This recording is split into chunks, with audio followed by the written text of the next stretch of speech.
Hi everyone, welcome to Topper's Notes. My name is Ankita Sood and this is the part 2 of current affairs of 9th November 2021. So let's start.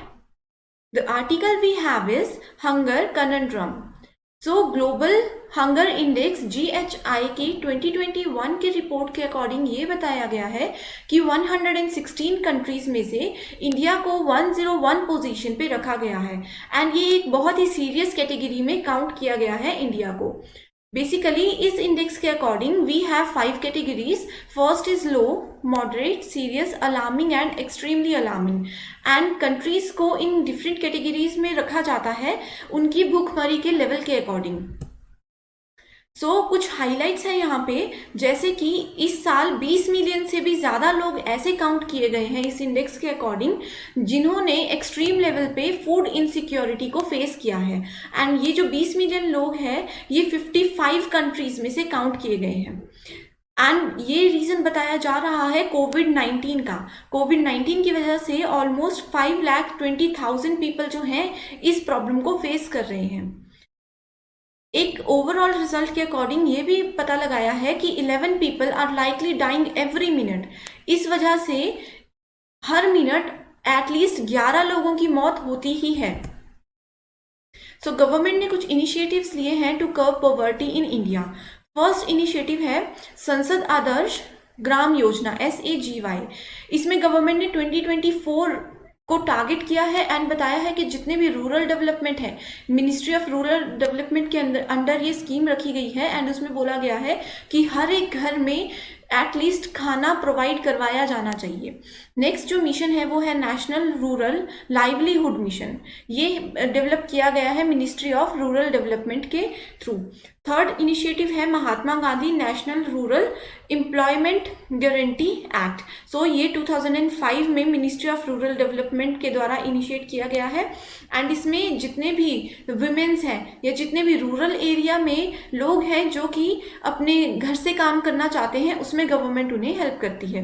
Next article is national urban livelihood mission. ये 2013 में ministry of housing and urban affairs के द्वारा organise करवाया गया था, जिसमें कि self help group पे मेन फोकस किया गया था एंड मार्केट बेस्ड एम्प्लॉयमेंट यहाँ पे की जाती है। नेक्स्ट इनिशिएटिव इज प्रधानमंत्री जन धन योजना। ये योजना जो है वो मिनिस्ट्री ऑफ फाइनेंस के द्वारा 2014 में स्टार्ट की गई थी, जिसमें कि एक टारगेट है जो कि है 1.5 करोड़ बैंक अकाउंट्स इन्होंने ओपन करने हैं for subsidy, pension, insurance etcetera. Recently government ने कुछ और इनिशिएटिव्स भी लिए हैं, लाइक 2020 में जो है इंडिया वो 107 कंट्रीज में से 94th पोजीशन पे था। इसको कवर अप करने के लिए गवर्नमेंट ने कुछ इनिशिएटिव्स लिए हैं। पहला है नेशनल न्यूट्रिशन मिशन NNM। ये जो है वो पोषण अभियान है 2018 में ministry of women and child development के द्वारा स्टार्ट किया गया है। इसके अंदर जितने भी विमेन एंड चाइल्ड हैं उन्हें न्यूट्रिशन से रिलेटेड जितने भी प्रोडक्ट्स हैं, फूड हैं, वो प्रोवाइड करवाए जाएंगे। सेकेंड है नेशनल फूड सिक्योरिटी मिशन। ये 2017 में मिनिस्ट्री ऑफ एग्रीकल्चर के द्वारा इनिशिएटिव लिया गया है। नेक्स्ट आर्टिकल है zero hunger programme and it was launched on 16 October 2016।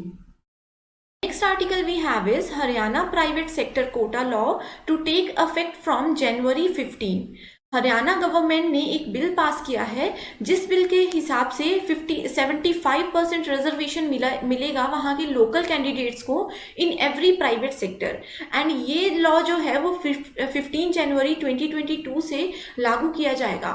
इस बिल का नाम है Haryana state employment of local candidate bill. इस बिल के अकॉर्डिंग उन सभी लोगों को जो भी हरियाणा से बिलोंग करते हैं उन सभी के पास रेजिडेंट सर्टिफिकेट होना चाहिए एंड हर एक प्राइवेट सेक्टर में उन्हें 10 साल तक के लिए रिजर्वेशन मिल सकता है। एंड ये रिजर्वेशन उन लोगों को मिलेगा जिनकी क्रॉस सैलरी जो है वो 30,000 तक की है। पहले ये अमाउंट 50,000 रखा गया था बट रिसेंटली ये अमाउंट 30,000 पे चेंज कर दिया गया है। एंड ऑल्सो ये लॉ जो है वो एप्लीकेबल होगा to all the companies, society, trust, limited liability partnership firms और पार्टनरशिप फर्म्स, या कोई भी ऐसी छोटी सी फर्म या पर्सन जिसके अंडर 10 मिनिमम 10 लोग काम करते होंगे। ये एक्ट उन सभी पे लागू होगा। उन सभी को एटलीस्ट अपने ऑफिस में, अपनी कंपनी में 75% जो लोग हैं वो हरियाणा स्टेट के ही रखने पड़ेंगे। Next article is India ahead of China in financial inclusion matrix. So अगर हम SBI इको रैप की बात करें तो इंडिया ने बहुत ही अच्छे लेवल पर प्रोग्रेस किया है फाइनेंशियल इंक्लूजन को लेकर के, जिसे कि वित्तीय समावेशन भी बोला जाता है। इवन इंडिया ने इस साल China, Germany and south Africa को भी इस लेवल पे पीछे छोड़ दिया है।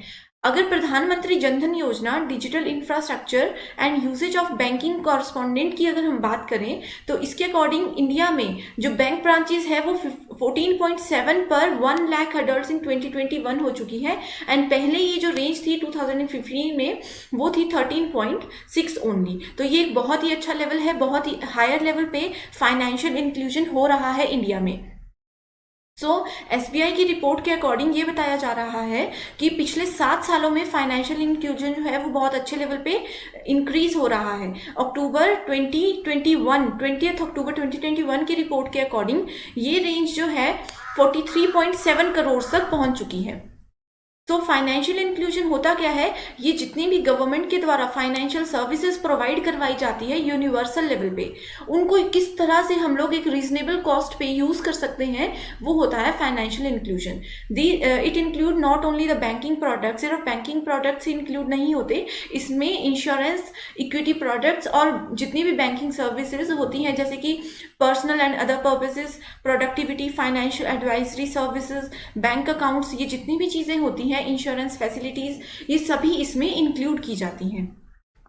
Next article is pharma study to help CCI take steps to raise drug affordability. As per the measures of fair trade regulator CCI, country and pharmaceutical sector से drugs के अफोर्डेबिलिटी के जो भी इश्यूज थे उनको 1 महीने के अंदर पूरा करने की संभावना है। Currently it appears that when it comes to medicine, वहां पे कभी भी ब्रांड्स पे फोकस किया, वहां पे हमेशा ब्रांड्स पे फोकस किया जाता है, नॉट प्राइसेस पे।